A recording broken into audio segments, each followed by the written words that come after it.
No, completamente de acuerdo. Creo que habría que entonces pensar cómo pasamos y bajamos estos conceptos de cognición a los eventos depresivos como tal, porque en la mente del público y de la mayoría de los médicos, como decía Mariana, cuando hablamos de cognición, primordialmente se piensa en memoria, y cuando se habla de memoria, primordialmente se piensa en alteraciones neurodegenerativas, de la vejez, y que entonces no debemos, o la palabra exclusivamente se utiliza para este tipo de enfermedades catastróficas englobadas en los síndromes demenciales. Entonces hay que empezar a jugar con la palabra cognición o algún otro derivado que pudiera ser de más fácil manejo para los médicos de primer contacto con los pacientes y para los pacientes en cultura médica, que puedan empezar a saber que la cognición se altera en muchas otras enfermedades, porque sí, creo que el monopolio del concepto memoria y cognición se le ha concedido a la enfermedad de Alzheimer, por ejemplo. Y pues la mayoría de los médicos no lo piensan. Si ven una alteración francamente cognitiva en un paciente, piensan que está pasando por algo catastrófico, y si encima es en una edad que no está relacionada al adulto mayor, entonces con más miedo lo abordan y lo refieren rápidamente al especialista con la idea de que no saben qué tiene y no de que pudiera ser parte de otro complejo de enfermedades más comunes y más sencillas. Y yo creo que otra cosa que está como muy viciada es como vincular cognición con aprendizaje, ¿no? Y entonces, yo que doy como más pláticas de cuestiones demenciales, con frecuencia me encuentro ahí alguien de 19, 20, 21 años que llega y me pregunta si tiene Alzheimer.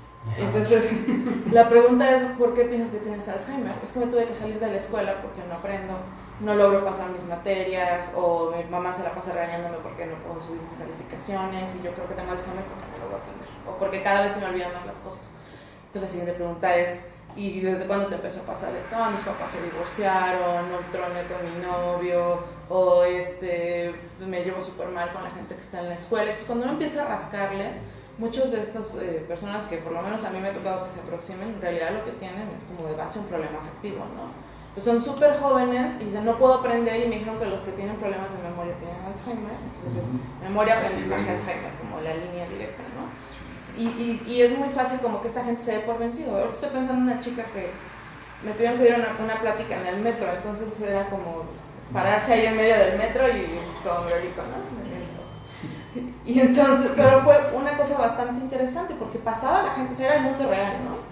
Pasaba la gente y escuchaba problema de memoria y se sentaba. Entonces había un grupo súper heterogéneo de chavitos de 17, 18 años que les iba muy mal en la escuela, y señores de 60, 70 años que iban por ahí y se sentían identificados con el tema, ¿no? Entonces, aunque el tema era demencias, yo creo que ahí hubiera podido yo captar muchos pacientes con problemas afectivos, y la gente estaba como muy interesada, pero el punto es que no tienen acceso de pronto a esa información de una manera como tan cercana, ¿no? Entonces se ven siempre como conceptos muy raros, enfermedades muy raras. Ya cuando alguien les explica que es un problema de memoria, hacen un clic, pero yo creo que les pasa un poco como el estudiante de medicina que va conociendo temas, entonces se va enfermando de todo lo que va conociendo, ¿no?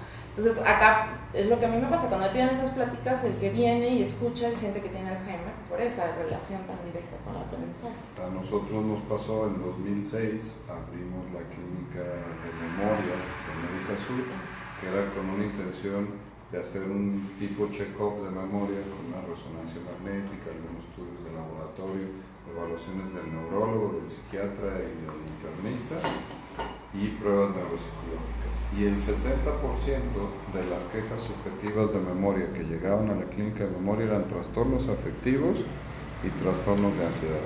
Solo había un 30% de gente que venía con otro tipo de diagnóstico y que había que hacer otro abordaje, pero la mayoría de la gente oía clínica de memoria, lo relacionaba a un deterioro cognitivo y iba a hacerse sus estudios. El 70%, el 70% de gente que estuvo interesada en hacerse un check-up, que pagó por hacerse un check-up para memoria, tenía un trastorno afectivo o de ansiedad. Entonces, sí hay que romper un poquito ese paradigma de que el dominio de cognición se refiere a temas el monopolio de la palabra memoria y cognición cognición, ¿qué es lo que...? Lo O que sea, hacemos ese concepto es excelente, porque eso es lo que habría que romper, ¿no? Que hablar de cognición es hablar de memoria. Cuando hay cognición en la vida cotidiana de personas que no tienen trastornos de la memoria, sino trastornos emocionales. Sí. La cognición ya ha bajado al territorio de todos los días, de todas las descripciones que hizo Mariana de las funciones mentales superiores. La realidad es que ni los pacientes y a veces ni los médicos de primer contacto saben que no necesitan clinimetría para valorar la cognición. Ahora que leíamos los artículos de McIntyre, era muy interesante ver ese esfuerzo que hizo y esa búsqueda para encontrar una batería de clinimetría que pudiera ajustarse a que se hiciera rápido y se pudiera medir la cognición en los episodios depresivos. La realidad es que es mucho más sencillo medir la afectación cognitiva en un paciente que viene al consultorio por cualquier queja, no la acotemos solo a la depresión.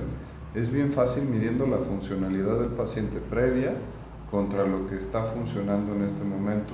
Y si nos vamos con una calmita de 5 o 7 minutos a hacer esos cuestionamientos, de revisar las áreas de funcionamiento del paciente, el área laboral, si está en área académica, el área familiar y el área social, solo preguntándolo así a los pacientes nos vamos a dar cuenta de la cantidad de afectación y poder empezar a cuestionarnos un vicio fácil que tenemos, yo creo que sí los psiquiatras, que es achacarlo todo al afectivo. Como somos los dueños del trabajo en los trastornos emocionales, entonces si viene un paciente y me dice que no está funcionando ni con su esposa, ni en la casa, ni con los hijos, ni en el trabajo, entonces se lo voy a achacar a que se siente triste.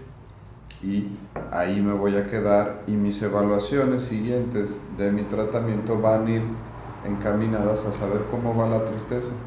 Y si le pregunto el funcionamiento, pues a lo mejor voy a pensar que si le dejo más tiempito y sigo la evaluación, entonces el paciente va a terminar de mejorar en algún momento. Pero es de estas cosas en zona oscura que solo nos lo va dando la experiencia y que no viene descrito, ya ahí está el esfuerzo en McIntyre de andar buscando, no viene descrito en ningún lado. Entonces creo que antes de llegar incluso a hablar de depresión y cognición, tendríamos que saber que la cognición se altera, pues yo pensaría que en la mayoría de las patologías que vemos todos los días en psiquiatría, solo que el monopolio está dado a cierto tipo de enfermedades y no las buscamos, yo creo primordialmente porque los síntomas cardinales son otros y son los que nos ayudan a hacer el diagnóstico, pero ahí va envuelta la cognición también.